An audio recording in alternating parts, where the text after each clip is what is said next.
சகோதரர் பாலனுக்கு மிக்க நன்றி. அன்பு சகோதரர் நாகராஜன் அவருடைய ஜெபத்துக்காக நன்றி. கிறிஸ்து இயேசுவுக்குள் அழைக்கப்பட்ட மிகவும் அன்பான நாகர்கோயில் சபையுடைய அருமையான தேவ பரிசுத்தவான்கள், மிகவும் அன்பான சகோதரர் மற்றும் சகோதரிகளே, நம்மளுடைய மாதந்தோறும் செய்றோம் வெளிப்படுத்தல், தியானம் ஆராய்ச்சி 7 எக்காலங்களுடைய தலைப்பு கீழ the study of the 7 trumpets அது நம்ம தொடரலாம்.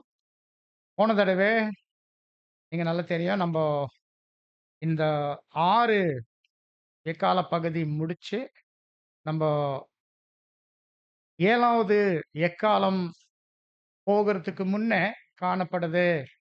ஒரு முழு 10ஆம் அதிகாரம் மற்றும் 11ஆம் அதிகாரம் வசனங்கள் 1 முதல் 12 வரை. இது நம்ப பார்த்துன்னுக்குறோம். இது எப்படி நம்ம பார்க்கணும், நம்ம பார்த்தோம். இது அ முத்திரைகள் போல 7ஆம் சபை உடைய முத்திரை சரி, எக்காலம் சரிக்கு முன்னே காணப்படும் இப்படிப்பட்ட ஒரு முழு அதிகாரம், முழு வசன பகுதி. இது 6வது சபையுடைய முத்திரை அல்லது எக்காலம் உடைய இருக்கிற வசனங்கள் அல்ல. மாறாக இது அடுத்து 7வது சபையோட இருக்கிற முத்திரை சரி, எக்காலம் சரிக்கு ஒரு முன்னுரை. கர்த்தருடைய 2ஆம் வருகையில அவரு வந்து என்னெல்லாம் வேலைகள் செய்றார், இது அந்த முன்னுரைகள் பேசுது. இப்ப நாங்க பார்த்துன்னு இருக்கிற முன்னுரை இந்த 10ஆம் அதிகாரம். இது 7வது எக்காலத்துக்காக முன்னுரை. இது பேசுது கர்த்தராகிய இயேசு கிறிஸ்து அவருடைய 2ஆம் வருகையில எப்படி அவரு கொண்டு வராரு அறுவடை செய்தி. அவர் தான் பரலோகத்திலிருந்து கொண்டு வராரு அறுவடை செய்தி. அவர் அறுவடை செய்தியாளர். அந்த அறுவடை செய்தி சம்பந்தப்பட்ட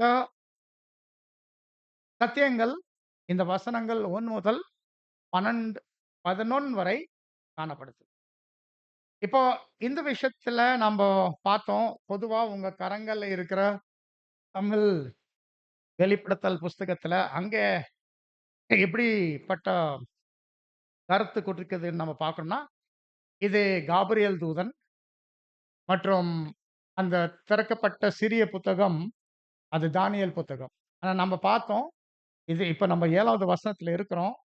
நாங்க பார்த்தோம் அது அப்படி அல்ல. மாறாக உங்களுக்கு காரணங்கள் குடுத்திருக்கிறோம். நாங்க உங்களுக்கு அந்த முக்கியமான விஷயம் காமிச்சோம். அது அ காலம் இன்னி செல்லாது. அந்த காலம் இன்னி செல்லாது இருக்கிற வார்த்தைகள் ஏதோ அந்த பலமுள்ள தூதன் பேசுறாரு. அங்க தான் நம்ம பார்க்கிறோம் அந்த வித்தியாசமான கோணத்துல வருது. அதாவது காலம் இனி செல்லாது. உங்க கரங்கள் இருக்கிற தமிழ் வெளிப்படுத்தல் புஸ்தகத்துல அது நம்ம பார்த்தோம். அது எந்த காலமுடைய அர்த்தம்னா, அது காலம், காலங்களை அரைக்காலம். ஆனா, நாங்க பார்த்துன்னு இருக்கிற விஷயம், இது அந்த கோணத்துல இல்ல. இது அந்த 2 காலங்கள் ஏதோ தேவன் குடுக்கிறார். பாபிலோன் மனம் திரும்புறதுக்கு. ஒண்ணு வந்து 1517க்கு முன்னே, இன்னொன்னு வந்து 1517க்கு 18க்கு பின்ன. இப்ப இந்த விஷயத்தை வேற வேற கோணத்துல இருக்கிறதுனால, அது பார்க்கிறோம். அப்ப எது தான் சரி? நாங்க பார்த்தோம் அது முக்கியமான வார்த்தைகள் 7ஆம் தூதனுடைய சத்தத்தின் காலத்திலே, அவர் எக்காலம் ஊதி போகிறம்போது, அப்போ அது என்ன விஷயம்னா, 1874க்கு பின்னாடி, குறிப்பாக 1878. 1878 உடைய விஷயத்தை இந்த 2ஆம் இருக்கிற கோணத்துல தான் அது வந்து சேருது. ஏன்னா, அந்த காலம், காலங்களை அரைக்காலம் கோணத்துல போய் பார்த்தாக்கா, எங்க போய் சேரும்னா 1799. அப்போ ஒரு பெரிய கேப் வருது. 75 வருஷம் கேப் வருது. 7ஆம் தூதனுடைய சத்தத்தை வெளிப்படுவதற்கு. ஆனா, இந்த வகையில பார்த்தோம்னா, இது சரியாக வந்து சேருது 1878 ஏப்ரல். அங்க தான் 7ஆம் தூதனுடைய சத்தத்தின் காலம். அங்க தான் அவர் எக்காலம் ஊதி போகிறோம் போது. இன்னைக்கு நாங்க தொடரலாம். அந்த தேவ ரகசியம். தேவன் அவருடைய பரிசுத்த தீர்க்கதரிசிகள் மற்றும் ஊழியக்காரங்கள் வழியாய் சுவிசேஷமாய் அறிவித்து அந்த தேவ ரகசியம் நிறைவுக்கு போவோம். இப்ப நம்ம வசனங்கள் வாசிக்கலாம். வசன வாசிப்பு பண்ணலாம். வெளிப்படுத்தல் 11ஆம் அதிகாரம் வசனம் 5, 6, 7. ஒருவன் அவர்களை சேதப்படுத்த மனதாயிருந்தால் வெளிப்படுத்தல் 10ஆம் அதிகாரம் வசனங்கள் 5, 6, 7. சமுத்திரத்தின் மேலும் பூமியின் மேலும் நிற்கிறதாக நான் கண்ட தூதன் தன் கையை வானத்திற்கு நேராக உயர்த்தி, இனி காலம் செல்லாது, ஆனாலும் தேவன் தம்முடைய ஊழியக்காரராகிய தீர்க்கதரிசிகளுக்கு சுவிசேஷமாய் அறிவித்தபடி 7ஆம் தூதனுடைய சத்தத்தின் நாட்களிலே அவன் எக்காளம் ஊதப் போகிறபோது தேவ ரகசியம் நிறைவேறும் என்று வானத்தையும் அதில் உள்ளவைகளையும் பூமியும் அதில் உள்ளவைகளையும் சமுத்திரத்தையும் அதில் உள்ளவைகளையும் சிருஷ்டித்தவரும் சதா காலங்களிலும் உயிரோடு இருக்கிறவருமானவர் மேல் ஆணையிட்டு சொன்னான். இந்த வசனங்கள் தான் நம்ம பார்த்தோம். 5, 6, 7. இது மிக பெரிய ஆவிக்குரிய கண்ணோட்டம் காமிக்குது. அந்த அறுவடை செய்தியில, ஹார்வெஸ்ட் மெசேஜ்ல. விசேஷமாய் நம்ம பார்த்தோம். இது நியாய தீர்ப்பு காமிக்குது. காலம் இனி செல்லாது. எந்த காலம் இனி செல்லாது நம்ம பார்த்தோம். அந்த 2 காலங்கள் தேவன் குடுத்தாரு. குடுத்த பின்பு இன்னொரு ஒரு காலம் வாய்ப்பே இல்ல. காலம் இனி செல்லாது. அது ஒரு பக்கம் சொல்லிட்டு, இன்னொரு பக்கமா அது அது நியாய தீர்ப்பு. இந்த நியாய தீர்ப்பு ஏதோ நடக்குது 1878 ஆ ஏப்ரல் மாதம் சரியாக 3 1/2 வருஷம் கர்த்தருடைய 2ஆம் வருகையிலிருந்து. இதுதான் வெளிப்படுத்தல் 18ஆம் அதிகாரத்துல வந்து நம்ம பார்க்கிறோம். வசனங்கள் 1, 2, 3 அந்த நியாய தீர்ப்பின் காரியங்கள். ஆனா, இப்போ என்ன இந்த தூதன் சொல்றார்ன்னா, 7ஆம் தூதனுடைய சத்தத்தின் காலத்துல, அவர் எக்காலம் ஊதி போகிறம்போது, தேவன் முன்னாடி அறிவித்து போல, அது தேவ ரகசியம் நிறைவுக்கு போகும். இப்போ தேவ ரகசியம் இது விஷயத்த நம்ம போன தடவை நம்ம தியானம் பண்ணிட்டு இருந்தோம். இந்த தேவ ரகசியம் என்ன? அது நிறைவுக்கு போகுது என்ன? இந்த தேவ ரகசியம் என்ன? நிறைவுக்கு போகுது என்ன? ஞாபகம் வைங்க, இது ஒரு டிஸ்கோர்ஸ் பாணி கிடையாது. நான் தான் பேசின்கிறேன், நீங்க தான் கேட்கணும் கிடையாது. நீங்க எப்போ ஒரு விஷயம் பேச, கேட்கிற, சொல்ற விரும்பிட்டா நீ கை உயர்த்தி பேசலாம். இது வந்து ஒரு கலந்து தியானம், ஆராய்ச்சி நீங்க பண்ணிட்டு இருக்கிறோம். இப்போ இந்த தேவ ரகசியம் என்ன பார்க்கும்போது, நம்ம உங்களுக்கு லாஸ்ட் டைம் வந்து ஆ ஃபர்ஸ்ட் வால்யூம் இருந்து படிச்சிட்டோம். பேஜ் நம்பர் 98 தமிழ்ல 2வது பேரா நம்ம பார்த்தோம். தேவ ரகசியம் குறிக்குது. நம்ம பார்க்கிறோம். முதலாவது இந்த விஷயத்தை வந்து குறிக்குது. நம்ம பார்க்கிறோம். தேவனுடைய தெய்வீக திட்டம். 2வது தேவ ரகசியம் என்ன நம்ம பார்க்கணும்னா, தேவனுடைய ரகசியம் சபை. தேவனுடைய ரகசியம் சபை மற்றும் தேவனுடைய தெய்வீக திட்டம் காட்ஸ் பிளான். இது 2ம் வந்து நம்ம பார்க்கிறோம் தேவ ரகசியம். இது வந்து நம்ம பார்த்த பின்பு நம்ம என்ன பார்த்தோம்னா, இப்போ தேவ ரகசியம்க்கு 2 அர்த்தத்துல நம்ம புரியணும். முதலாவது தேவனுடைய தெய்வீக திட்டம், அதோடைய வெளிப்பாடு. அது எப்படி வெளிப்படுவோம் முழுமையான விதத்துல இனிமேல். இனிமேல் சொன்னா 1878க்கு பின்பு. இனிமேல். 2வது இந்த தேவ ரகசியம் குறிக்குது கிறிஸ்து. ஆனா கிறிஸ்து நிறைவுக்கு போகுது 1878லேருந்து. கூட கூட நம்ம யோசிக்கணும். இங்க வருது ஒரு அக்கிரமத்தின் ரகசியம். அந்தி கிறிஸ்து. இது 2ம் நிறைவுக்கு போகுது 1878க்கு பின்பு நம்ம பார்வையில இந்த விஷயத்தை கூட போன தடவை நம்ம பார்த்துட்டு, அப்புறமா நம்ப இந்த விஷயத்தை நம்ப ரீப்ரிண்ட் 368ல கூட பார்க்கும்போது, அ ரகசியம் சொல்லும்போது, ஆம் தேவனுடைய ரகசியம் கிறிஸ்து மட்டும் இல்ல, இது ஒரு அக்கிரமத்தின் ரகசியம் கூட அந்தி கிறிஸ்து இருக்குது. கொலோசியர் 1:27 வந்து தேவ ரகசியம். 2 தெசலோனிக்கர் 2:7 வந்து அக்கிரமத்தின் ரகசியம். இது வாசிக்க வேண்டாம். வேற வசனங்கள் வந்து நான் சொல்லியிருக்கிறேன். இப்போ இந்த விஷயத்தை நம்ம பார்க்கும்போது, இப்போ தேவ ரகசியம் நிறைவுக்கு போவோம். நிறைவுக்கு போவோம்னா, கம்ப்ளீஷன், கம்ப்ளீஷன்.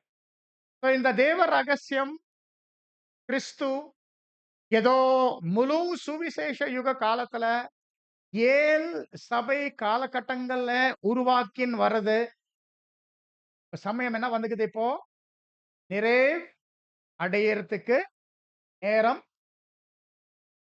ஸோ இது நிறைவு அடையறதுக்கு நேரம் வரும்போது, இன்னொரு விஷயத்தை நம்ம புரிஞ்சுக்கணும். இன்னும் கூட கூட இருக்குது ஒரு அக்கிரமத்தின் இப்ப அந்த அக்கிரமத்தின் ரகசியம் கூட இந்த தேவ ரகசியம் நிறைவுக்கு போகும்போது, அதுக்கு நிறைவுக்கு தான் போவோம் தான் நம்ம பார்க்கிறோம்.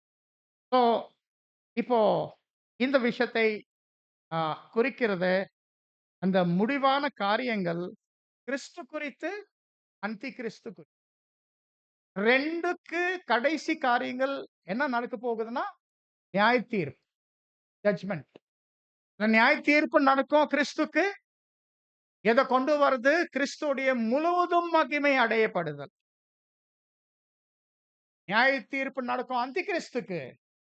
எது கொண்டு வரும்? அந்தி கிறிஸ்து ரகசியத்தின் வெளிப்பாடு, ரிவீல்மென்ட் மற்றும் அதோட இருக்கிற ஆ அழிவு, டிஸ்ட்ரக்ஷன். இந்த காரியத்தை இப்ப நம்ப வசனங்கள்ல பார்க்கலாம். வெளிப்படுத்தல் 8ஆம் அதிகாரம், வசனங்கள் 3, 4. வேறொரு தூதனும் வந்து தூபம் காட்டும் பொற்கலசத்தை பிடித்து பலிபீடத்தின் படியிலே நின்றான். சிங்காசனத்திற்கு முன்பாக இருந்த பொற்பீடத்தின் மேல் சகல பரிசுத்தவான்களுடைய ஜெபங்களோடும் செலுத்தும்படி மிகுந்த தூபவர்க்கம் அவனுக்கு கொடுக்கப்பட்டது. அப்படியே பரிசுத்தவான்களுடைய ஜெபங்களோடும் செலுத்தப்பட்ட தூபவர்க்கத்தின் புகையானது தூதனுடைய கையிலிருந்து தேவனுக்கு முன்பாக எழும்பிற்று. நீங்க ஞாபகம் இருக்கும், இந்த பகுதி வந்து நம்ப முத்திரைகள் படிக்கும்போது நம்ம பார்த்தோம். 7வது முத்திரை, 7த் சீல். 7வது முத்திரையில வந்து வசனம் 1 முதல் 5 வரை. இப்போ இந்த வசனங்கள் 3 நாள் பேசுது கிறிஸ்து பற்றியான தீர்ப்பு. கிறிஸ்துவோட இருக்கிற தீர்ப்பு. இப்போ இந்த வசனம் 3 நாள்ல வந்து எப்படி ஆரம்பிக்குது? வேற ஒரு தூதன் வந்து. வேற ஒரு தூதன் ஏன்? எனக்கு 2ஆம் வசனம் வந்து 7 தூதர்கள் பத்தி பேசுறாங்க.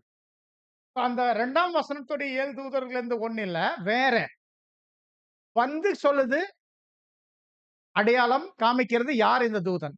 இந்த தூதன் யாருன்னா கர்த்தராகிய இயேசு கிறிஸ்து. ஏன்னா அந்த வந்து குறிக்குது அவருடைய 2ஆம் வருகை. கர்த்தர் இயேசு அவருடைய 2ஆம் வருகை 3 1/2 வருஷம் பின்பு. அவர் இப்போ என்ன வேலை செய்யணும்? ஓ ஆசாரியன் வேலை செய்யணும். இந்த ஆசாரியன் வேலை எப்படி காமிச்சுக்குது இங்க? அந்த தூபம் பலிபீடத்துக்கு முன்பாக வந்து நிக்கிறார். ஆனா இது வந்து நிழலான தூப பலிபீடம் இல்ல. ஏதோ நம்ம ஆசாரிப்பு கூடாரம்ல நம்ம பார்க்கிறோம் இல்லைங்களா? ஒரு நிழலான இருக்கிற அந்த அ பரிசுத்த ஸ்தலத்துல, மகா பரிசுத்த ஸ்தலத்துடைய 3ஆம் திரைக்கு முன்னாடி நிக்கிற அந்த அந்த அ தூபம் பலிபீடம் இது அது இல்ல. அது அது அது வந்து நிழல். அது காமிச்சுச்சு வாய்ப்பு. ஆனா இது நிஜம். இது தேவனுக்கு முன்னாடி நடக்க போகுது. நியாய தீர்ப்பு யார் யார் அந்த பலிபீடத்துல வந்து பங்கெடுத்தாங்க. இன்னும் சொல்லிப்போனாக்கா, இந்த 1,44,000 யார் அந்த பலிபீடத்துல அவங்களுடைய பலிகள் செலுத்துறாங்க. இந்த வசனத்துல நாம ரொம்ப நேரம் போமாட்டேன். ஏன்னா, இது ரொம்ப டீப்பா இருக்குது. அது நீங்க நீங்க 7வது முத்திரை புக் கூட இருக்குது. ஃபுட் ஃபார் நியூ கிரீச்சர் வெப்சைட்ல. நீங்க அந்த விஷயத்தை எடுத்து நீங்க மெதுவா நீங்க வாசிக்கலாம். நீங்க அந்த காரியத்தை பாருங்க. ஆனா இது இது ஒரு பரலோக காட்சி. தேவனுக்கு முன்னாடி நடக்குது இந்த காட்சி. இந்த காட்சியில நம்ம பார்க்கிறோம். என்ன இருக்குது இங்க 2 விஷயம் இங்க இருக்குது. மிகுந்த தூப வர்க்கம் மற்றும் சகல பரிசுத்தவான்களோட இருக்கிற ஜெபங்கள். மிகுந்த தூப வர்க்கம் குறிக்குது நம்ம தெரியும் அன்றாட பலிகள். அன்றாட பலிகள் 1,44,000 பேரோடைய சிறுசுலருந்து பெரிய அளவு. அவங்களுடைய முழு வாழ்க்கையோட இருக்கிற பலிகள். இதுதான் மிகுந்த தூப வர்க்கம். ஆனா இது வந்து எந்த ஒரு பரிசுத்தவான் தேவன்கிட்ட நேரடியா அவங்க செலுத்தவே முடியாது. இது யார் மூலமா தான் போணும்? நம்மளுடைய பிரதான ஆசாரியன். அவர் மூலமாய் தான் போகுது. ஆனா இது போகும்போது எப்படி போகுதுன்னா, சகல பரிசுத்தவான்களுடைய ஜெபங்களோட இது என்ன ஜெபம்னா, நம்ம தெரியும் இந்த இருக்கிற பலிகள் தேவனுக்கு ஏற்றுக்கொள்ளணும்னா, இது பரிசுத்தமா இருக்கணும். So இது என்ன ஜெபம் இருக்குன்னா, இது பாவ மன்னிப்புக்கான ஜெபங்கள். ஏதோ அவங்களுடைய நீதியின் சால்வையில கரைப்படும்போது, அவங்க தொடர்ந்து என்ன பண்ணியிருக்கிறாங்க? அவங்களுடைய பாவங்களுக்காக அவங்க அறிக்கை பண்ணி, தேவன்கிட்ட அவங்க மன்னிப்பு கேட்டிருக்கிறாங்க. 1 யோவான் 1ஆம் அதிகாரம் 9ஆம் வசனம். நாம் நம்மளுடைய பாவங்களை அறிக்கையிட்டால் தேவன் என்ன பண்ணுவாரு? ஆனா அது அறிக்கை எப்படி வருது? ஜெபத்துல. அந்த சகல பரிசுத்தவான்களுடைய ஜெபங்களோட நல்லா பாருங்க. தூபவர்க்கம் ஜெபம், தூபவர்க்கம் ஜெபம், தூபவர்க்கம் ஜெபம். சகல பரிசுத்தவான்களும் ஜெபங்களோட இப்படித்தான் வந்து அவர் என்ன பண்றாரு? செலுத்தின்றார். நல்லா நோட் பண்ண அந்த வசனம். திருப்பி அந்த வசனம் வாசிங்க. வெளிப்படுத்தல் 8:3. வேறொரு தூதனும் வந்து தூபம் காட்டும் பொற்கலசத்தை பிடித்து பலிபீடத்தின் படியிலே நின்றான்.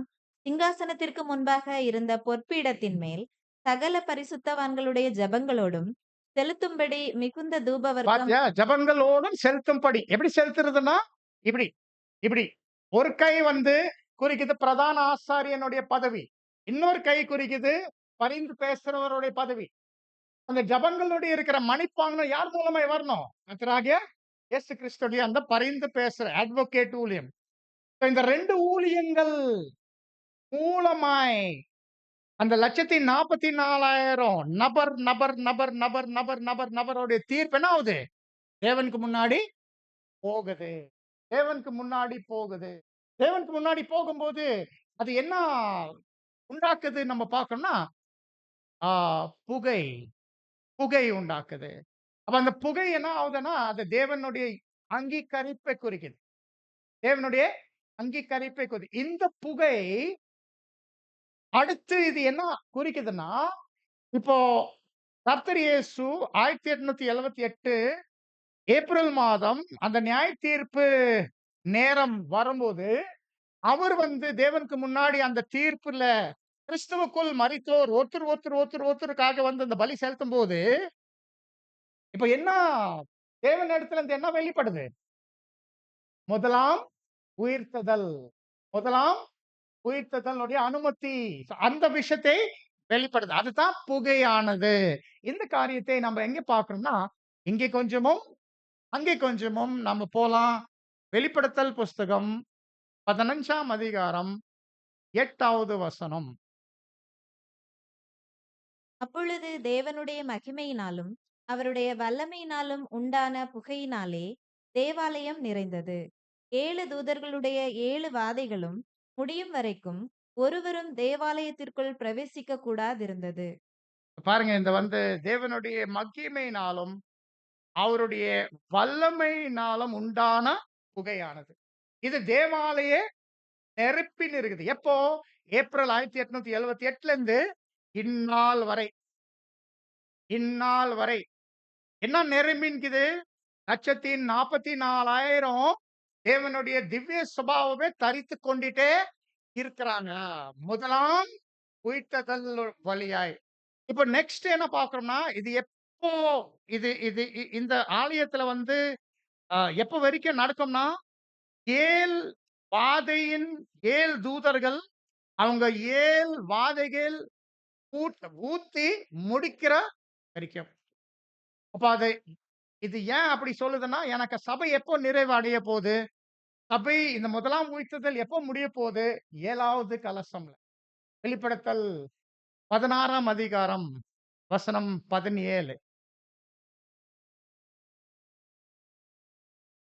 பின்பு பின்பு வேறொரு தூதனும் கருக்குள்ள அரிவாளை பிடித்துக்கொண்டு பரலோகத்திலுள்ள தேவாலயத்திலிருந்து புறப்பட்டு வந்தான். சிஸ்டர் 16ஆம் அதிகாரம் சாப்டர் 17th verse. 7ஆம் தூதன் தன் கலசத்திலுள்ளதை ஆகாயத்தில் ஊற்றினான். அப்பொழுது பரலோகத்தின் ஆலயத்திலுள்ள சிங்காசனத்திலிருந்து ஆயிற்று என்று சொல்லிய பெரும் சத்தம் பிறந்தது. இப்ப நம்ம இது இது ரொம்ப டீட்டெயிலுக்குள்ள போறதுக்கு இப்ப நம்ம வாய்ப்பு இல்ல. ஆனா என்ன ஆயிட்டு இருக்குது? புது சிருஷ்டியோடைய முழுமையான ஆவியினால் திறக்கப்பட்ட நிலை முடிஞ்சிச்சு.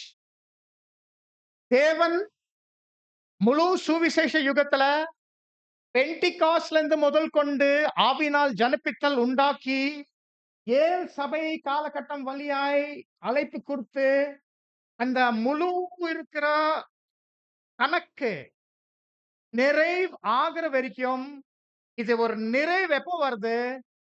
இந்த கடைசி 7ஆம் கலசத்துல ரத்த சாட்சியா மரிக்க போறாங்க அந்த கடைசி சபையார். அந்த கடைசி சபையார் வந்து அந்த ஸ்திரீயின் வித்து வந்து அவங்களுடைய குதிக்காலம் நசிக்கும்போது, அங்கே தான் முடிந்தது. முடிந்தது என்ன முடியுறது? புதிய சிருஷ்டி முழுமையான ஆவினால் பிறக்கப்பட்ட நிலைக்கு போயிட்டோம். இன்னொரு பாஷை பாணியில பேசினானா, கூடாரம் நிலையிலிருந்து ஆலயத்தின் நிலைக்கு நிறைவு அடைஞ்சது. ஸோ இன்னைக்கு நம்ப அதுக்குள்ள டீப்பா போமாட்டேன். ப்ளீஸ் கொஸ்டின் நல்லா கேக்குது. என்ன அவுட் ஆஃப் சப்ஜெக்ட் போவோம். நான் ஆமா,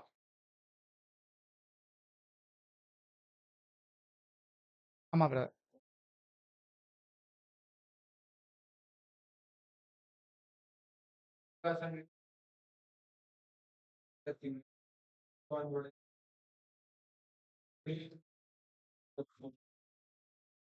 ஆமா, ஆமா. ஆ, ஆமா, ஆமா, ஆமா. நீங்க என்ன பண்ணுங்கன்னா, மன்னிக்கணும். ஏன்னா இது ஆக்சுவலி இந்த ஒரு விஷயம் டீட்டெயிலா இருக்குது 7 முத்திரைகள் ஸ்டடில. அந்த 7 முத்திரைகள் ஸ்டடில போய் பார்த்தா ஒரே ஒரே நிமிஷம், ஒரே நிமிஷம். அந்த 7 முத்திரைகள் ஸ்டடில போய் பார்த்தாக்கா, பலவிதமான ஜெபம் இருக்குது. நன்றி ஜெபம் இருக்குது. ந மற்றவருக்காக விண்ணப்பம் ஜெபம் இருக்குது. அநேக ஜெபங்கள் இருக்குது. ஆனா இந்த ஒரு சூழ்நிலையில, இந்த ஒரு கான்டெக்ஸ்ட்ல இது வந்து அந்த சபையுடைய கடைசி தீர்ப்பு வரும்போது, இது விஷயம் வந்து குறிக்குது. அந்த தீர்ப்பு நிறைவேறதுக்கு இந்த 2 ரொம்ப முக்கியம். ஏன்னா அந்த பலிகள், அன்றாட பலிகள் தேவனுக்கு அதை ஏற்றுக்கொள்ளணும்னா, இந்த ஒவ்வொரு பரிசுத்தவான்களுடைய இருக்கிற அவங்களுடைய நீதியின் சால்வையில பட்டிட்டு இருக்கிற அந்த கறைக்கு அந்த ஜெபம் அதுதான் வேணும்.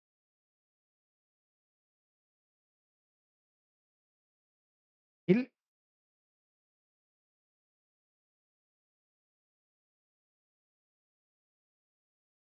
இல்ல இந்த சந்தர்ப்பம் கொஞ்சம் பாருங்க. ப்ளீஸ் அந்த கான்டெக்ஸ்ட் பாருங்க. அவர் வந்து நிக்குது இந்த தூதன். இல்ல மேட்சிங் விஷயம் அது கரெக்ட்டா நான் புரியுது உனக்கு. பட் சூழ்நிலை கூட பார்க்கணும். கான்டெக்ஸ்ட். இது ஒரு ஜட்ஜ்மென்ட் நடக்குது.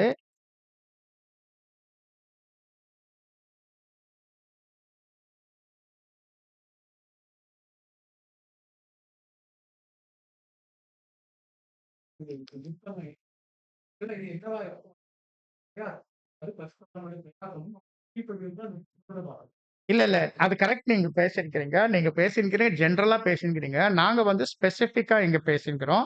இந்த கான்டெக்ஸ்ட் கொஞ்சம் பாருங்க. இந்த கான்டெக்ஸ்ட் கொஞ்சம் தியானம் பண்ணுங்க. ஏன்னா மிகுந்த தூப வர்க்கம், சகல பரிசுத்தவான்களின் ஜெபம், ஜெபங்களோடே அங்க இந்த தூபபீடம்ல வந்து செலுத்தும்போது, அது தேவனுக்கு முன்னாடி போம்போது ஒரு புகை உண்டாக்குது. கொஞ்சம் அத கொஞ்சம் பாருங்க. ப்ளீஸ் அந்த கான்டெக்ஸ்ட்ட பாருங்க. Thank you, thank you, thank you. But most welcome, most welcome. No problem. அது அந்த புக் கொஞ்சம் பாருங்க. அந்த ஃபுட் ஃபார் நியூ கிரீச்சர்ல அது படிச்சு பாருங்க. இல்ல ரசல் பிரதர் வந்து ரெவல்யூஷன் விஷயத்துல நமக்கு கொஞ்சம் ஒரு பாயிண்ட் புரியணும். பிரதர் ரசல் வந்து ரெவல்யூஷன் வந்து ஒரு 7த் வால்யூம் எழுதுறதுக்கு பேசிட்டு இருந்தாரு. அது அவர் அவர் கடைசியில வந்து அவர் எழுதல. கொஸ்டின் புக்ல கொஞ்சம் படிங்க. கொஸ்டின் புக்ல. இல்ல. ம்ஹ்ம், ம்ஹ்ம், ம்ஹ்ம். சரி. இப்போ நம்ம அ ஞாபகம் வைங்க. நீங்க யார் வேணும் கேள்விகள் கேட்கலாம். யார் வேணா நீங்க பாயிண்ட்ஸ் பேசலாம். பட் அந்த கான்டெக்ஸ்ட்குள்ள, அந்த சந்தர்ப்பத்துக்குள்ள நம்ம இருக்கணும் ரொம்ப அவசியம். சோ இப்போ இந்த கிறிஸ்துவோடைய இருக்கிற தீர்ப்பு குறித்து வெளிப்படுத்தல் 8ஆம் அதிகாரம் 3, 4 இந்த 3, 4 இருக்கிற வசனங்கள் அந்த தீர்ப்பு குறித்து பேசுது. அந்த 1878 ஏப்ரல்ல இருந்து ஆரம்பி, இது இன்னும் நிறைவுக்கு போகவே இல்ல. இது நிறைவுக்கு போவோம். 7ஆம் கலசம் சமயத்துல 7ஆம் கலசம் ஊற்றும்போது, எல்லாம் முடிந்தது அந்த நேரத்துல வரும்போது, இந்த தீர்ப்பே முடியும். முழுமையான வகையில கிறிஸ்து 144,000 நபர்கள் மொத்தமா மகிமை அடைவாங்க. இதுதான் கிறிஸ்துவுடைய தீர்ப்பின் முடிவு தான் இங்க பேசத்தான் பார்க்கிறோம். இதே மாரி ஒரு அக்கிரமத்தின் ரகசியம் ஒரு அக்கிரமத்தின் ரகசியம் இருக்கிற தீர்ப்பு கூட இதே நேரத்துல நடக்குது. இது விஷயம் நம்ம வாசிக்கிறோம். வெளிப்படுத்தல் 8ஆம் அதிகாரம் வசனம் 1, 2. அவர் 7ஆம் முத்திரையை உடைத்தபோது, பரலோகத்தில் ஏறக்குறைய அரை மணி நேரமளவும் அமைதல் உண்டாயிற்று. பின்பு தேவனுக்கு முன்பாக நிற்கிற 7 தூதர்களையும் கண்டேன். அவர்களுக்கு 7 எக்காளங்கள் கொடுக்கப்பட்டது.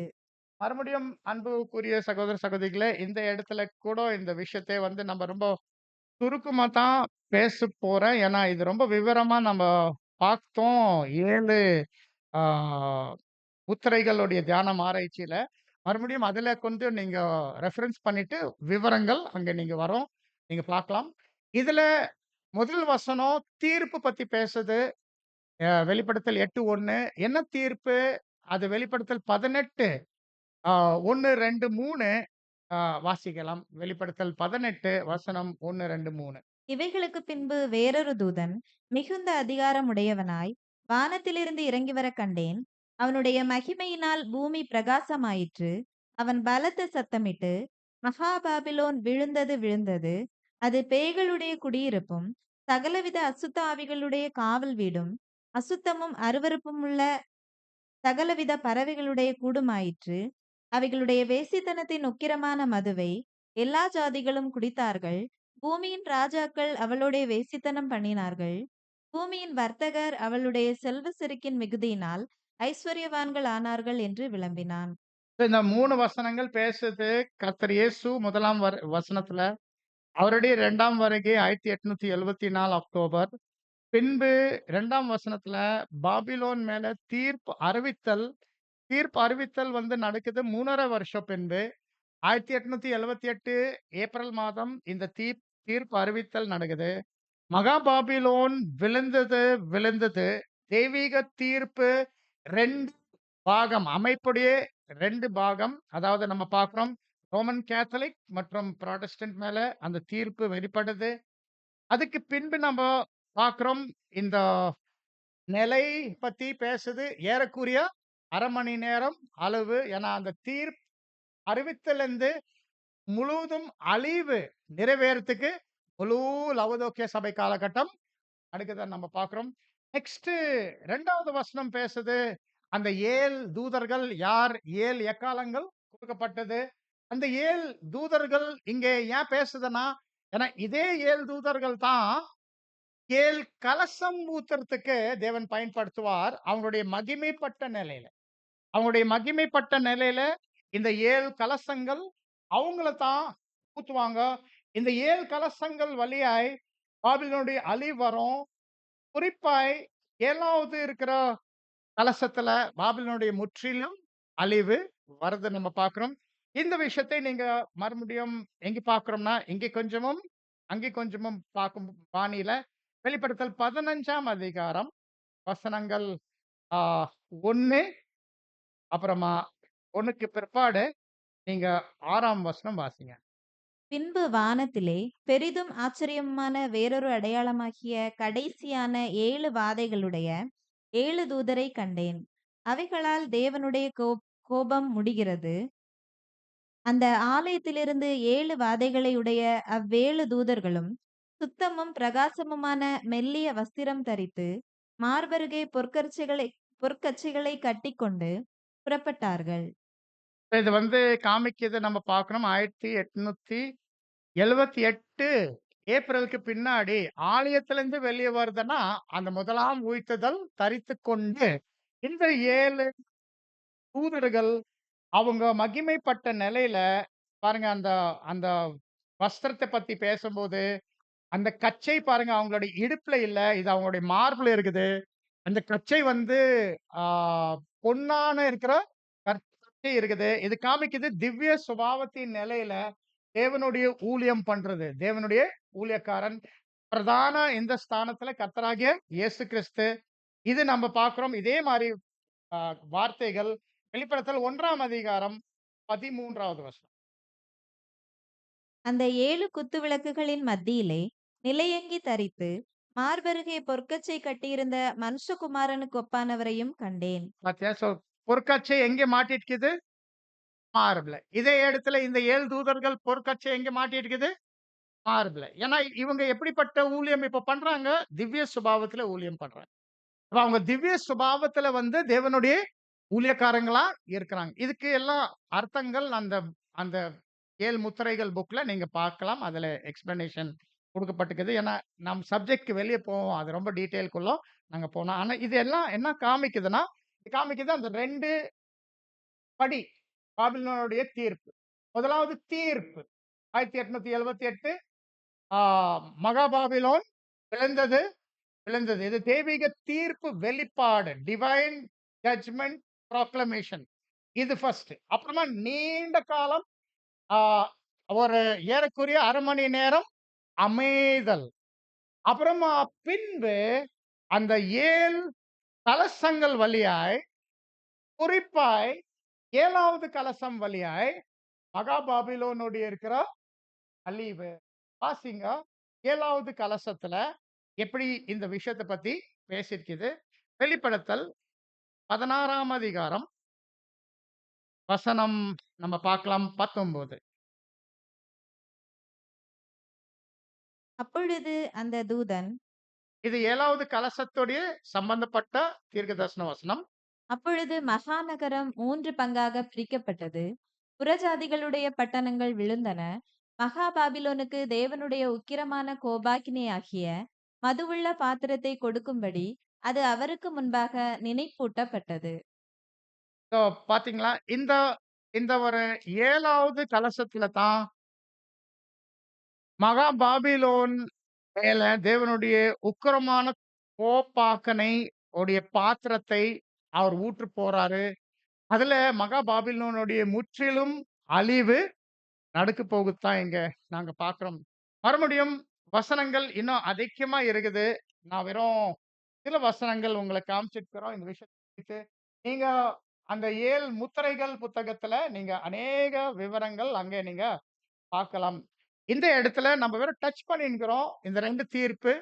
கிறிஸ்துவோடைய தீர்ப்பு, அந்தி கிறிஸ்துவோடைய இருக்கிற தீர்ப்பு. கிறிஸ்துவோடைய தீர்ப்பு கொண்டு போகுது முழுவதும் கிறிஸ்துவோடைய மகிமை அடைதல். அந்தி கிறிஸ்துவோடைய தீர்ப்பு கொண்டு வருது முழுவதும் அந்தி கிறிஸ்துவோடைய அழிவு. இது தேவ ரகசியம். நிறைவுக்கு போவோம் இந்த விஷயத்தை இங்க நம்ம பார்க்கிறோம். இப்படி குறிக்கிறது. இந்த இந்த கிறிஸ்து சம்பந்தப்பட்ட விஷயம் வசனத்துல வாசிக்கலாம். வெளிப்படுத்தல் 19ஆம் அதிகாரம் 7வது வசனம். நாம் சந் நாம் சந்தோஷப்பட்டு களி கூர்ந்து அவருக்கு துதி செலுத்த கடவோம். ஆட்டுக்குட்டியானவருடைய கல்யாணம் வந்தது. அவருடைய மனைவி தன்னை ஆயத்தம் பண்ணினாள் என்று சொல்ல கேட்டேன். இது திரள் கூட்டம் கொடுக்க போற சாட்சி நம்ம பார்க்கிறோம். சபையுடைய நிறைவடைதல் குறித்து. இப்ப பாருங்க இந்த இந்த ப்ராசஸ் தேவ ரகசியம் நிறைவுக்கு போகுது. எப்பத்திலிருந்து?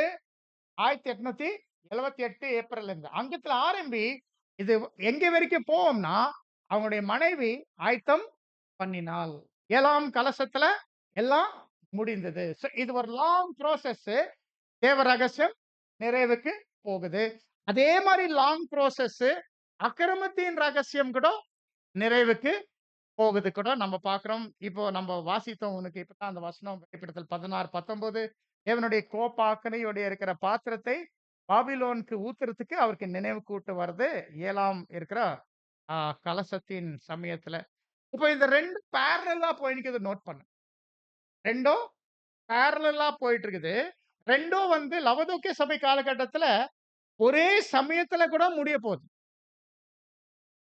ஒரு பக்கம் கடைசி சபையார், ஸ்தேவான் வகுப்பார் 7ஆம் கலசம் ஊத்தி, கடைசி சாட்சி தருவாங்க. அந்த கடைசி சாட்சியில தான் நீக்கப்படும்போது அந்த அக்கிரமக்காரன் வெளிப்படுவான். அது ஒரு பக்கம் நடக்கும். அது நடக்கும்போது, அந்த இருக்கிற ஸ்தேவான் வகுப்பார் மேல, இந்த இருக்கிற ஜெப ஆலயத்தோட இருக்கிற கூட்டங்கள் எல்லாம் என்ன பண்ணுவாங்க? மேல கோவம் காட்டிட்டு, அவங்கள சாவடிச்சிடுவாங்க.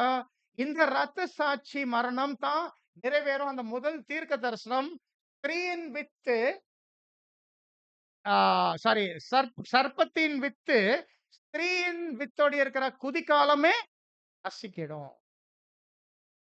இந்த கன்க்ளூஷன் முடிவு நம்ம கண்ணுக்கு முன்னாடி இருக்குது. நம்ம இன்னும் பார்க்கல. இப்ப பார்க்க போறோம். முன்னாடி இருக்குது இந்த விஷயம். ஆனா அநேக காலம் நம்ம கடந்து வந்துட்டுருக்கிறோம். இந்த கடைசி கிளைமாக்ஸ் தான் இப்ப நம்ம பார்க்கறதுக்கு நமக்கு முன்னாடி இருக்கத்தான் இங்க நம்ம பார்க்கிறோம். ஸோ அன்புக்குரிய சகோதர சகோதரிகளே, நம்ப இந்த தேவ ரகசியம் நிறைவுக்கு போகும் விஷயத்தை பார்க்கும்போது, நல்லா புரிஞ்சுக்கிங்க. இப்போ இவ்வளல்லாம் எக்ஸ்பிளனேஷன்க்கு பின்பு, இப்போ என்னத்தான் நம்ம புரியணும் இந்த வசனத்துல இருந்துன்னா, அ 7ஆம் தூதனுடைய சத்தத்தின் காலத்திலே 7ஆம் தூதனுடைய சத்தத்தின் காலத்தில் அது என்ன அர்த்தம்? சத்தம் என்ன அர்த்தம்? எழுத்துக்கள். 7ஆம் தூதனுடைய எழுத்துக்கள் வழியாய் குறிப்பாய் அவர் எக்காலம் ஊதி போகிறம்போது, அந்த டேட் ஏப்ரல் 1878 தேவ ரகசியம் நிறைவுக்கு போவோம். So, ஒரு பக்கம் தேவனுடைய தெய்வீக திட்டத்தின் வெளிப்பாடு 7ஆம் தூதனுடைய இருக்கிற எழுத்துக்கள் வழியாய், இன்னொரு பக்கம் நம்ம பார்க்கிறோம் நடக்குது இந்த 2 ஜட்ஜ்மெண்ட்ஸ் கிறிஸ்து மேல, அந்தி கிறிஸ்து மேல. இது எல்லாமே ஒரு நீண்ட காலம் நம்ம பார்க்கிறோம். ஏப்ரல் 1878ல இருந்து ஆரம்பி நடந்து கொண்டே இருக்குது. இன்னைக்கு நம்ம எங்க 2025 எவ்வளோ எவ்வளோ வருஷம் நம்ம பார்க்கிறோம்னா, நம்ம இப்போ 150 வருஷம் கிட்டத்தட்ட இருக்கிறோம் இல்லைங்களா? ஆனா இன்னும் நிறைவுக்கு போகல. சோ இந்த லாங் ப்ராசஸ் எல்லாம் அர்த்தம் வருது. தேவ ரகசியம் நிறைவுக்கு போகுது. ஒரு பக்கம் பரிசுத்தவான்களுக்கு தேவனுடைய தெய்வீக திட்டத்தின் விவரம் அந்த 7ஆம் தூதனுடைய எழுத்துக்கள் வழியாய் படுது. இந்த அளவுக்கு இதுக்கு முன்னாடி வெளிப்படவே இல்ல. 6 சபை காலகட்டங்கள் இந்த அளவுக்கு தேவனுடைய தெய்வீக திட்டத்தை, அதோடைய முடிவு, அதோடைய முடிவான விவரங்கள் வாங்கவே இது தேவனுடைய திட்டம் அர்த்தம். தேவ ரகசியம். இன்னொரு தேவ ரகசியம் என்ன குறிக்குது? சபை, கிறிஸ்து, அபிஷேகம் பண்ணப்பட்ட புதிய சிருஷ்டி. இது பேசும்போது சத்ரு உள்ள வந்து கோதுமை வயல்ல என்ன பண்ணாரு? களை விதைச்சுட்டு போனார். சோ அந்த அக்கிரமத்தின் ரகசியம் இப்ப வெளிப்படணும். அது கூட என்ன பண்ணணும்? அது அழிவுக்கு போணும். பட் அது அழிவுக்கு போகும்போது யார் வெளிப்பட போறாங்கன்னா, கடைசி கிறிஸ்து நபர்கள் தான் வெளிப்பட போறாங்க. அது ஒரு 7வது கலசம் வழியா அந்த வெளிப்பாடுக்காக ஆகப் போறாங்க. ரத்த சாட்சியா ஆகப் போறாங்க. இதெல்லாம் விஷயம் வந்து விவரங்கள் நம்ம தீர்க்க தரிசனத்திலிருந்து, காலம் தீர்க்க தரிசனத்திலிருந்து, ஆ வேதத்தின் வெளிப்பாடுலேருந்து நம்ம இது வாங்கிட்டு இருக்கிறோம். எவ்வளோ ஆச்சரியமா இருக்குது பாருங்க. மறுபடியும் சிஸ்டர் அந்த வசனங்கள் வாசிங்க. இப்ப இந்த வசனம் வாசிக்கும்போது ப்ளீஸ் அ கண்ணு மூடி இதெல்லாம் அர்த்தம் வந்துச்சா? இல்லையா? கொஞ்சம் யோசனை பண்ணி பாருங்க. வெளிப்படுத்தல் 10 வசனம் 5, 6, 7. சமுத்திரத்தின் மேலும் பூமியின் மேலும் நிற்கிறதாக நான் கண்ட தூதன் தன் கையை வானத்திற்கு நேராக உயர்த்தி, இனி காலம் செல்லாது, ஆனாலும் தேவன் தம்முடைய ஊழியக்காரராகிய தீர்க்கதரிசிகளுக்கு சுவிசேஷமாய் அறிவித்தபடி 7ஆம் தூதனுடைய சத்தத்தின் நாட்களிலே அவன் எக்காளம் ஊதப் போகிறபோது தேவ ரகசியம் நிறைவேறும் என்று வானத்தையும் அதில் உள்ளவைகளையும் பூமியையும் அதில் உள்ளவைகளையும் சமுத்திரத்தையும் அதில் உள்ளவைகளையும் சிருஷ்டித்தவரும் சதா காலங்களிலும் உயிரோடு இருக்கிறவருமானவர் மேல் ஆணையிட்டுச் சொன்னான். எல்லாமே கவர் பண்ணிடுச்சா நம்ப வார்த்தைகள்? நீங்களே பாருங்க. ஏதோ மிஸ் ஆயிடுச்சா? இதெல்லாம் வந்து நம்ம பார்த்தோம். அருமையான அடையாள பாஷையில கர்த்தர் இயேசு அவர் தெய்வீக கருவி. இந்த நியாய தீர்ப்புல தெய்வீக நியாய தீர்ப்பு அவர் மூலமாய் வெளிப்படுது. ஆனா நம்ம ஞாபகம் வைக்கணும், இது ஆவிக்குரிய இஸ்ரவேல். மாம்சீக இஸ்ரவேலுக்கு தீர்ப்பு நடந்துச்சு அவருடைய 1ஆம் வருகையில. 1ஆம் வருகையில வந்து மாம்சீக இஸ்ரவேலுக்கு அவர் மாம்சத்துல தீர்ப்பு பேசுறாரு. மாம்சத்துல பேசும்போது மாம்சத்தின் காதுல, மாம்சத்தின் கண்ல பார்க்கலாம், கேட்கலாம். ஆனா இது வந்து ஆவிக்குரிய இஸ்ரவேல். அவர் ஆவியின் நிலையில வந்து தான் என்ன பண்றாரு? பேசுறார். ஆவிக்குரிய இஸ்ரவேல் எப்படி புரியுது இது? ஆவிக்குரிய இஸ்ரவேலுக்கு வைக்கப்பட்டிருக்குது ஆவியின் ஏற்பாடு. 7ஆம் தூதனுடைய எழுத்துக்கள். 7ஆம் தூதனுடைய எழுத்துக்கள் வழியாய் நாங்க வாங்கியிருக்கிறோம். 7ஆம் தூதனுடைய எழுத்துக்கள் என்ன? கர்த்தராகிய இயேசு கிறிஸ்துவோடு இருக்கிற 7 இடிமுழக்கல், அந்த சத்தங்கள், அது நம்ம பார்த்தோம். அது அவருடைய வெளிப்பாடு. அவர் சிங்கம் கர்ஜிக்கிற போல கர்ஜித்தாரு. அவர் ஆர்ப்பரித்த பின்பு 7 இடிமுழக்கலுடைய சத்தங்களை இந்த இந்த விஷயத்தை தான் இங்க நாங்க பார்த்தோம். இது என்ன வெளிப்படுதுன்னு பார்க்கிறோம்னா, தேவ ரகசியம் நிறைவுக்கு போகுது. இப்ப நீங்க என்ன சொல்லலாம்? வசனம் 5, 6, 7 ஸோ ஆழமான ஆவிக்குரிய பார்வை. ஆழமான ஆவிக்குரிய பார்வை எங்க கிடைக்குது? இது நம்ம பார்க்கிறோம். அறுவடை செய்தியில தான் நம்மளுக்கு அறுவடை செய்தி நம்மகிட்ட இல்லன்னா, இது கண்டுபிடிக்கிறதுக்கு வாய்ப்பே இல்ல. வாய்ப்பே இல்ல. சொந்தமா இது கண்டுபிடிக்கிறதுக்கு வாய்ப்பே இது அறுவடை செய்தியிலிருந்து தான் இந்த விஷயத்தை நம்மளுக்கு வெளிச்சம் கிடைக்குது. இப்போ இந்த இந்த ஒரு செக்ஷன் முடிஞ்சுச்சு. 5, 6, 7. இப்போ ஒரு புது செக்ஷனுக்குள்ள போறோம். இந்த புது செக்ஷன் வசனங்கள் 8, 9, 10. வசனம் 8, 9, 10. இது புது செக்ஷன். நெக்ஸ்ட் செக்ஷனுக்கு நம்ம போறோம். யாருக்கு ஏதோ கேள்வி, டவுட் இருந்தாலும் கேளுங்க இப்போ. இம் அ நெக்ஸ்ட் செக்ஷன் போறதுக்கு முன்.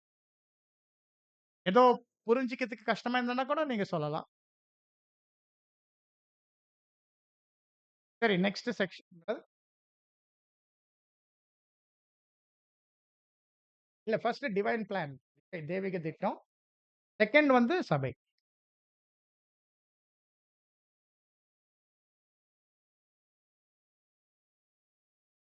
சொல்லுங்க, சொல்லுங்க.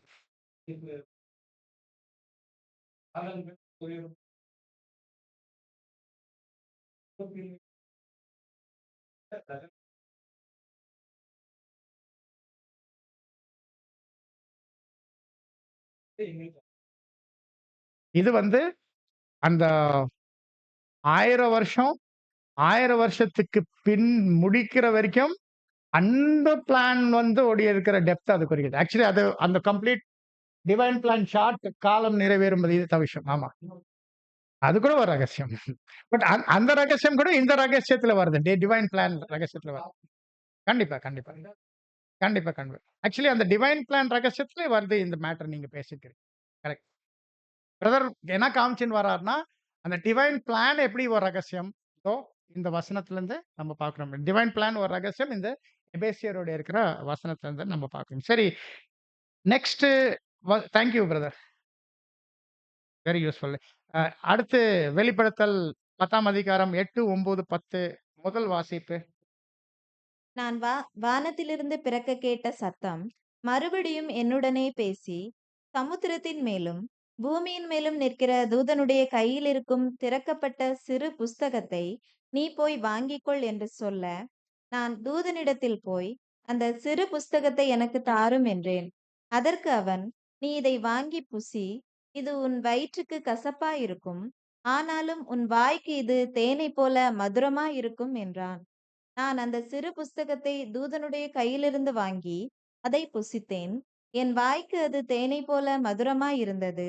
நான் அதை புசித்தவுடனே என் வயிறு கசப்பாயிற்று. பாருங்க, இப்ப நெக்ஸ்ட் வசனங்கள் நாங்க பார்க்கிறோம் இந்த இடத்துல.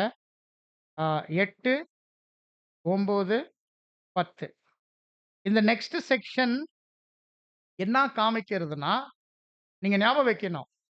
நம்ப 1ஆம் வசனத்திலிருந்து என்ன பார்த்துன்னு வந்திருக்கிறோம்னா, அறுவடை செய்தி, அறுவடை செய்தியாளர்.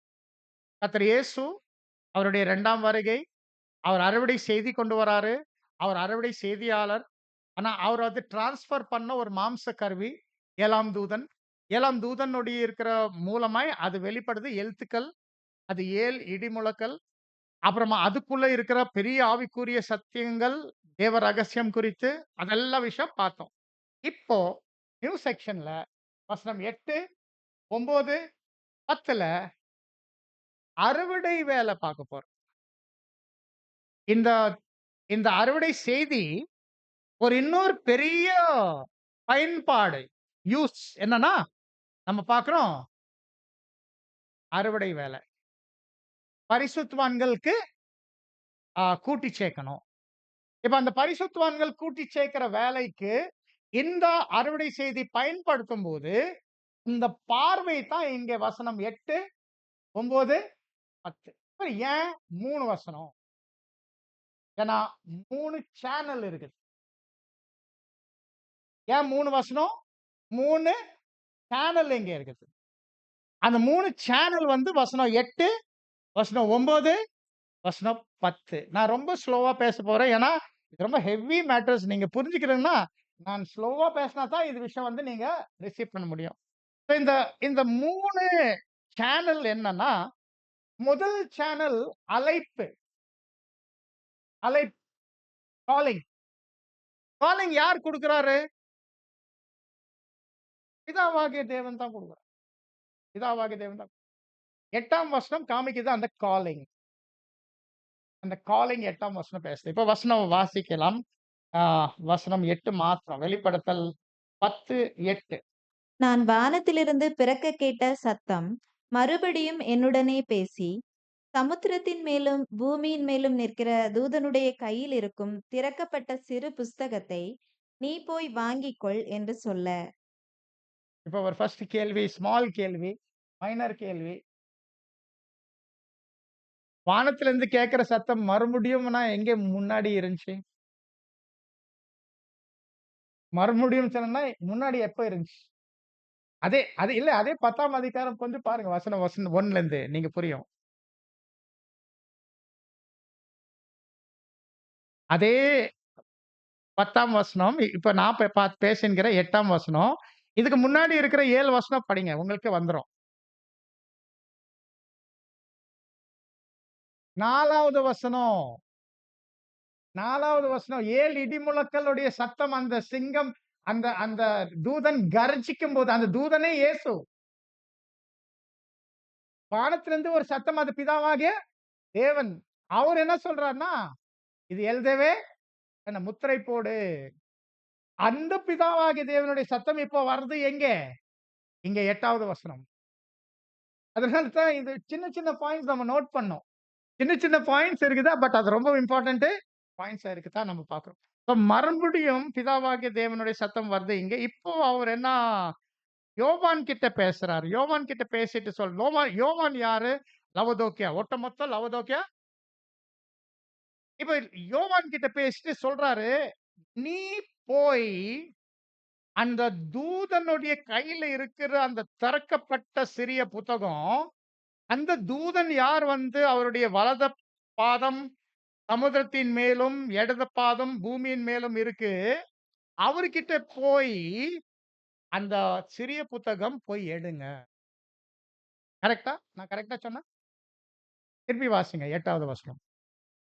நான் வானத்திலிருந்து பிறக்கக் கேட்ட சத்தம் மறுபடியும் என்னுடனே பேசி, சமுத்திரத்தின் மேலும் பூமியின் மேலும் நிற்கிற தூதனுடைய கையில் இருக்கும் திறக்கப்பட்ட சிறு புஸ்தகத்தை நீ போய் வாங்கிக்கொள் என்று சொல்ல.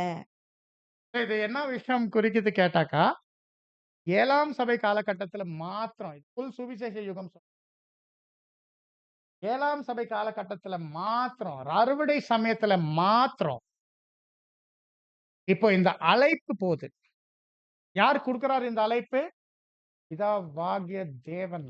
பாருங்க. எவ்வளோ பெரிய ஆச்சரியமான மகிமை இது. வசனங்கள் வாசிக்கலாம். யோவான் 6:44.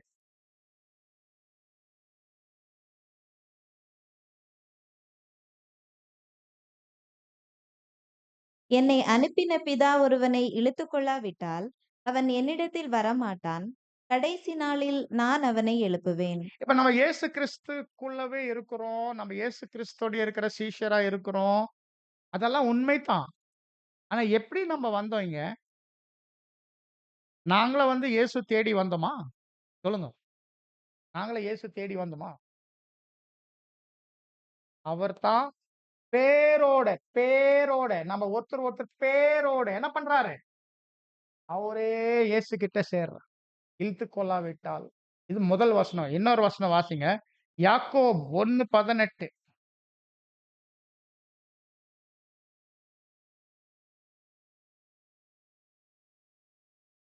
அவர் சித்தம் கொண்டு தம்முடைய சிருஷ்டிகளில் நாம் முதல் பலன்கள் ஆவதற்கு நம்மை சத்திய வசனத்தினாலே ஜனிப்பித்தார். இது முதல் பலன் என்ன அர்த்தம் தெரியுமா? இவ்ளோ பெரியதான வாய்ப்பை நம்மளுக்கு குடுக்குறார். முதல் பலன் குறிக்குது இவ்ளோ பெரியதான ரட்சிப்பு. இவ்ளோ பெரியதான வாய்ப்பை பெற்றுக்கொள்றதுக்கு அவரே தான் நம்மளுக்கு அழைப்பு குடுக்கிறார். 3வது வசனம். முதல் கொரிந்தியர் 1:9.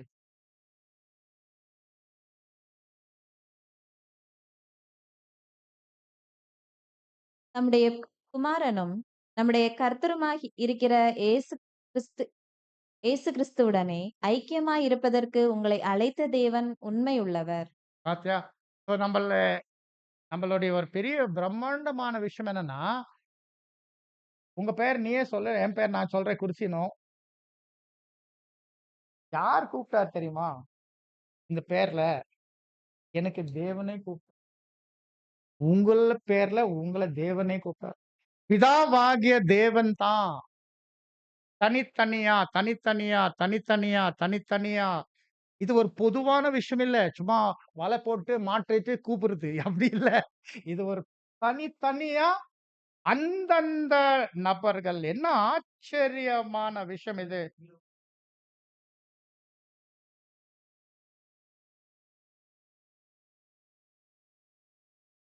சர்ச் பண்ணுங்க. சர்ச் பண்ணுங்க. சர்ச் பண்ணி சொல்லுங்க. அது சர்ச் இருக்குதுல்ல, தெரியலைங்களா? மொபைல்ல சர்ச். அது அது சில வேர்ட் போட்டா வந்துரும். இப்ப இந்த விஷயத்தை நம்ம ஏன் ஏன் நம்ம இப்படி இந்த விஷயத்தை நம்ம புரிஞ்சுக்கணும்னா, ஏன்னா இது இது ஆக்சுவலி தேவனுடைய புதிய சிருஷ்டிப்பு. இது தேவனுடைய புதிய சிருஷ்டிப்பு. ஞாபகம் வைக்கணும். இந்த முழு சுவிசேஷ யுகத்துல இந்த புது சிருஷ்டி பிதாவாகிய தேவன் முதல் அவருடைய குமாரனே தலையா உருவாக்கிட்டு, அவருக்கு பின்பு இந்த பெண்டிகாஸ்ட் நாள்ல இருந்து இந்த புதிய சிருஷ்டி உருவாக்கின்னு வந்திருக்கிறார். 7 சபை காலகட்டங்கள்ல உருவாக்கின்னு வந்திருக்கிறார். இது ஆமா. முதல் யோவான் 4 19 thank you, thank you. So இப்போ இந்த இந்த விஷயத்தை நம்ப பார்க்கும்போது, ஆ பிதாவாகிய தேவன் அவர் தான் உருவாக்குறார் புது சிருஷ்டி. அவர் தான் உருவாக்கிட்டார் முதல் இயேசு கிறிஸ்து. நெக்ஸ்ட் ஞாபகம் வைக்கணும். இயேசு பேர் குறிக்குது, அவர் மாம்சத்துல பொறந்துட்டார். ஆனா கிறிஸ்து ஆரம்பிக்கிறது அவருடைய ஞானஸ்நானத்திலிருந்து. அப்போ அந்த முதல் கிறிஸ்துவுடைய தலை தேவன் உருவாக்கிட்டார். பின்பு உருவாக்கின்கிறார். அந்த தலைக்கு கீழ இருக்கிற 1,44,000 சரீரங்கங்கள்.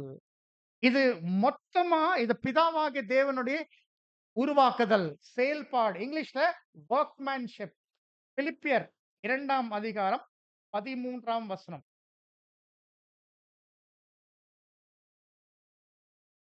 ஏனெனில் தேவன் 49 49ங்களா? 49 419 419. சரி, தேங்க் யூ. பென் பென்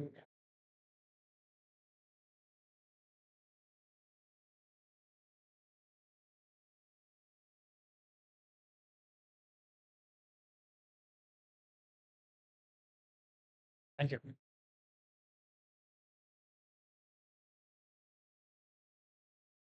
பிலிப்பியர் 2:13. ஏனெனில் தேவனே தம்முடைய தயவுள்ள சித்தத்தின்படி விருப்பத்தையும் செய்கையையும் உங்களில் உண்டாக்குகிறவராய் இருக்கிறார். இங்க நம்ம பார்க்கிறோம். இது முழுக்க முழுக்க தேவனுடைய செயல்பாடு தான் இருக்குது. இங்க நம்ம பார்க்கிறோம். அதே மாரி எபேசியர் 2:10.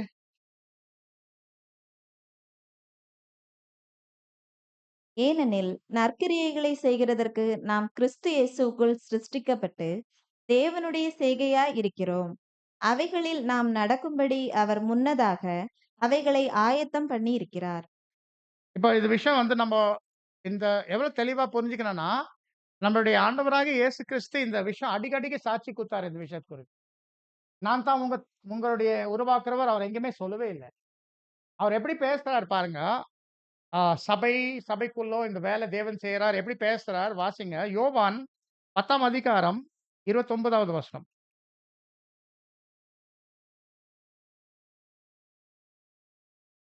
அவைகளை எனக்குத் தந்து, என் பிதா எல்லாரிலும் பெரியவராயிருக்கிறார்.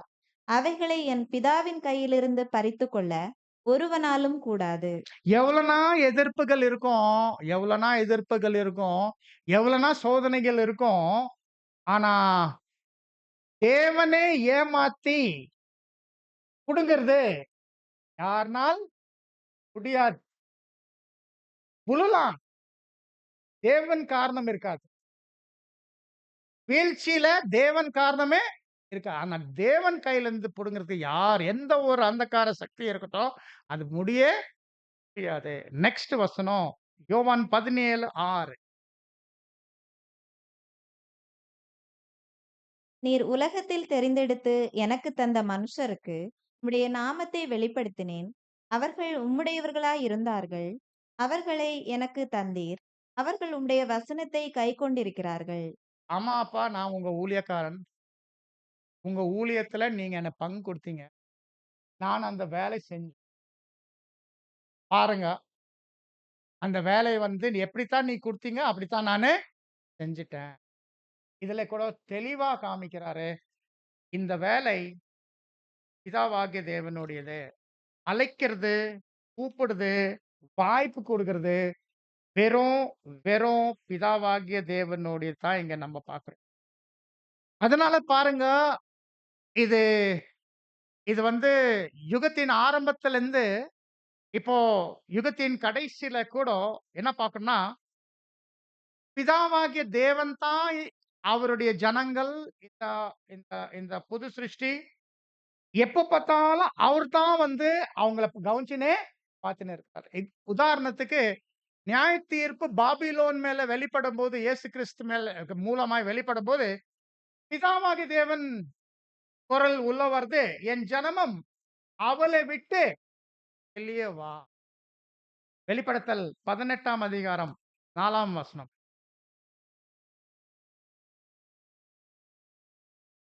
பின்பு வேறொரு சத்தம் வானத்திலிருந்து உண்டாகக் கேட்டேன். அது, என் ஜனங்களே, நீங்கள் அவளுடைய பாவங்களுக்கு உடன்படாமலும் அவளுக்கு நேரிடும் வாதைகளில் அகப்படாமலும் இருக்கும்படிக்கு அவளை விட்டு வெளியே வாருங்கள். இப்போ நீங்க நீங்க நினைக்கக் கூடாது, நேரடியா பிதாவாகிய தேவனுடைய குரல் கேட்கும் நம்ம காதுல. No, no, no.